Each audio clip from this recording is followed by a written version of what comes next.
Hello friends, welcome to my YouTube channel. आज हम आपके लेके आए साइंस के बहुत ही मोस्ट इंपॉर्टेंट क्वेश्चन। अभी तक अगर आपने हमारा यूट्यूब चैनल सब्सक्राइब नहीं किया तो तुरंत हमारे यूट्यूब चैनल को सब्सक्राइब करिए और बेल आइकॉन को हिट करिए ताकि आप दूसरों से एक कदम आगे और अपडेटेड रहें। चलिए देखते हैं आज साइंस के कौन कौन से क्वेश्चन हम सॉल्व करने वाले हैं। तो हमारा पहला क्वेश्चन है, आंसू यानी कि टीयर्स में कौन सा पदार्थ घुला होता है या कौन सा केमिकल पाया जाता है? सामान्य नमक होता है, समुद्र का होता है, स्टार्च का होता है या ग्लूकोज? क्या पाया जाता है? तो इसमें सामान्य नमक मिला होता है। जैसा पदार्थ आप कभी भी आंसू कभी आप टेस्ट में आया रहेगा तो आप देखिए हल्का नमकीन जैसा फील आता है क्योंकि इसमें सामान्य नमक होता है। लोहे पर जंग यानी कि रस्ट लगती है, कैसे लगती है? फेरिक ऑक्साइड की वजह से लगती है, जल योजित फेरिस या फेरिस ऑक्साइड की वजह से लगती है, क्षारकीय फेरस या फेरिक कार्बोनेट से लगती है, या उपर्युक्त सभी के कारण लगती है। तो इसका सही उत्तर हो जाएगा इन सभी के कारण। फेरस, फेरिक ऑक्साइड और जल योजित फेरिस, इन सब को मिला के ही लोहे पर जंग यानी कि रस्ट लगती है। इंसुलिन की खोज की थी, किसने की थी? बेंटिंग ने, डोमिक ने, रोनाल्ड रॉस ने या हार्वे ने? तो इसका सही उत्तर हो जाएगा, इसकी खोज बेंटिंग ने की थी। इंसुलिन का क्या काम है? आपके ग्लूकोज के लेवल को सही रखना। और ये लैंगरहैंस की बीटा कोशिका से निकलती हैं। लैंगरहैंस की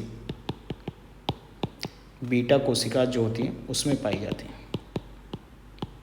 वनस्पति तेलों को घी में परिवर्तित किया जाता है, कैसे? उष्मा उपचार द्वारा यानी कि हीट ट्रीटमेंट से, हाइड्रोजनीकरण द्वारा, ऑक्सीजन द्वारा या एंजाइम्स के द्वारा? तो इसका सही उत्तर हो जाएगा हाइड्रोजनीकरण यानी कि हाइड्रोजन के द्वारा ही वनस्पति तेलों को घी में परिवर्तित किया जाता है। निम्नलिखित में से कौन सी एक मिश्र धातु है? जस्ता है, स्टील है, सीसा है या एल्यूमिनियम है? तो इसका सही उत्तर हो जाएगा स्टील जो है एक मिश्र धातु यानी कि दो धातुओं के मिश्रण से बनी है।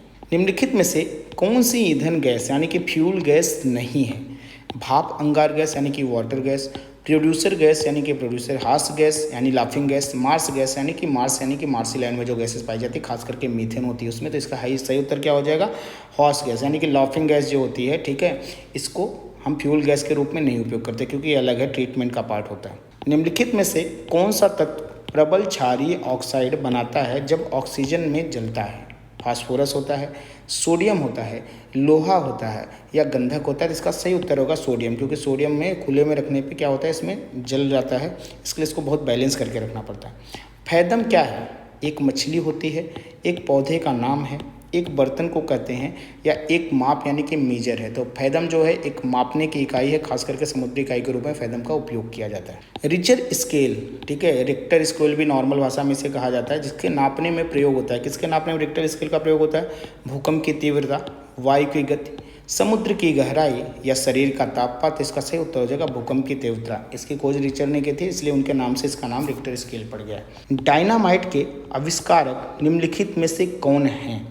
आइंस्टाइन, न्यूटन, अल्फ्रेड नोबल या मैडम क्यूरी? तो इसका सही उत्तर हो जाएगा अल्फ्रेड नोबल जी हैं जिन्होंने डायनामाइट का, उसका इन्हीं के नाम पे फिर नोबेल पुरस्कार हो गए थे क्योंकि उन्हें बड़ी आत्मज्ञान हुई कि ऐसा आविष्कार मैंने किया जो दुनिया का विनाश कर रहा है। तो आज के हमारे क्वेश्चन यहीं पे समाप्त होते हैं। इसके साथ ही आपको बता दें अनअकैडमी आपके लिए लेकर आया है UCSC यानी कि अनअकैडमी सिविल सर्विस चैंपियनशिप, जिसमें आप लगभग 40 करोड़ रुपए तक के रिवार्ड जीत सकते हैं और इसमें आप पार्टिसिपेट करके IAS और IPS बनने का सपना पूरा कर सकते हैं। इसमें आपसे 50 MCQ क्वेश्चन पूछे जाएंगे जिसको सॉल्व करने के लिए आपको 60 मिनट दिए जाएंगे और ये पेपर आपका 13 नवंबर को सुबह 11 बजे होगा। तो आप इसके लिए इनरोल कर सकते हैं। इनरोल करने के लिए आपको SR अड्डा कूपन कोड यूज करना होगा। इसके लिए आपको इसकी ऑफिशियल साइट पे जाना होगा, वहाँ पर जाकर आप इसके लिए इनरोल कर सकते हैं। तो ये थी इसकी जानकारी। अगर आप इसके बारे में कुछ भी पूछना चाहते हैं तो आप मुझसे कमेंट सेक्शन में पूछ सकते हैं। ये वीडियो देखने के लिए और मेरे साथ बने रहने के लिए आपका बहुत बहुत धन्यवाद।